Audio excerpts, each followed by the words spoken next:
Symptom গুলো কি হয়, একটা হচ্ছে বুকের বাঁ দিক, কখনো কখনো বুকের ডান দিক একটা চাপ চাপ ভাব, বা বুকের উপরে কেউ একটা ইট চাপিয়ে রেখেছে বা ভারী কিছু জিনিস চাপিয়ে রেখেছে, কেউ দড়ি দিয়ে বেঁধে রেখেছে, এরকম কিন্তু হয়। সঙ্গে সঙ্গে হঠাৎ করে আনন্যাচারাল একটা সোয়েটিং হচ্ছে, মানে পেশেন্ট এসির মধ্যে আছে কিন্তু একটা সোয়েটিং হচ্ছে। ব্যথাটা কখনো বলছে আমার বাঁ দিকের কাঁধে হচ্ছে, কখনো বলছে ডান দিকের কাঁধে হচ্ছে, কখনো বলছে পেছনে যাচ্ছে, কখনো বাঁ হাতের দিকে ছড়িয়ে আসছে। সুতরাং ব্যথা, চাপ চাপ ভাব, সোয়েটিং, মাথা ঘোরা, হ্যাঁ, প্লাস হাঁপিয়ে যাওয়া, হঠাৎ করে যেন শ্বাসকষ্ট, তো এইগুলো কিন্তু হার্ট অ্যাটাকেরই সিমটম। এটা এটা এটা আপনি ইগনোর করবেন না, এটা গ্যাস বলে এটা গ্যাসের ওষুধ খেয়ে এভাবে চেপে রাখবেন না, তাতে আপনারও ক্ষতি, যিনি চিকিৎসা করবেন তার পক্ষেও প্রবলেম। কেননা যত হার্ট অ্যাটাকের ক্ষেত্রে আমরা বলি টাইম ইজ মাসেল, যত তাড়াতাড়ি করবেন আপনার সম্পূর্ণ নর্মাল লাইফে ফিরে আসার চান্স তত বেশি। কোনো ধরনের ব্যথা হলে আমরা সবসময় বাঙালিরা ভাবছি গ্যাসের ব্যথা, এটা আমার পার্সোনালি আমরা অনেক পেশেন্ট পেয়েছি যখন অনেক পরে এসছে, বুকে ব্যথা, অনেক কিছু লোকাল ডাক্তার দেখিয়ে, গ্যাসের ওষুধ খেয়ে, প্যান্ডি খেয়ে, র্যান্টা খেয়ে, জেলুসিল খেয়ে, আলটিমেটলি যখন দেখছে না ব্যথা কমছে না, তখন ডাক্তারের কাছে আসছে, সেও ডাক্তার একই ওষুধ দিচ্ছে, লোকাল ডাক্তার।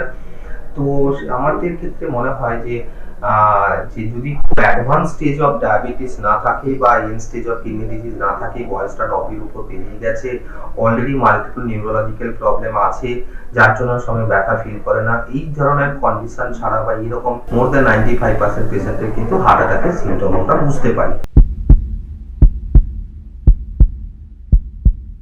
খেয়াল করবেন যে এই ব্যথাটা যেটা হচ্ছে বা অ্যাবনর্মাল চাপ চাপ ভাব বা অ্যাবনর্মাল সেন্সেশন, যা কিছু শরীরের অস্বস্তি যে জিনিসটা, সেটাকে আপনাকে ফিল করতে হবে, কারণ আপনি আসল যিনি, আপনি নিজেই যেটা ফিল করছেন।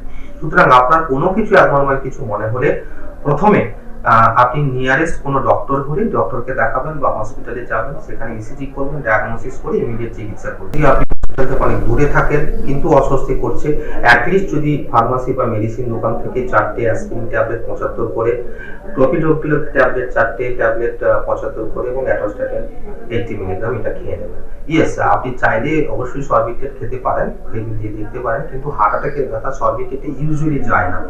সঙ্গে গ্যাসের ওষুধ খেতে পারেন, কিন্তু গ্যাসের ওষুধ is not the permanent solution. সুতরাং কখনো যে ব্যথা আপনার মনে হচ্ছে অ্যাবনর্মাল নয়, পার্টিকুলারলি যদি আপনার সুগার প্রেশার থাকে, অলরেডি ফ্যামিলিতে কারো হার্ট অ্যাটাক হয়ে থাকে, ডোন্ট ডিলে, অ্যাটলিস্ট ট্যাবলেটটা খান, খেয়ে ইমিডিয়েটলি গাড়ির ব্যবস্থা করুন, নিয়ারেস্ট হসপিটালে যান, একটা অন্তত ইসিজি করেন, সেটাই আমার পরামর্শ। কারণ ইসিজি যদি খুব খারাপ ধরনের কিছু হয়, ইসিজি ডায়াগনোসিস করুন, যদি না হয় তখন পরের স্টেপে আমাদের এগোতে হবে।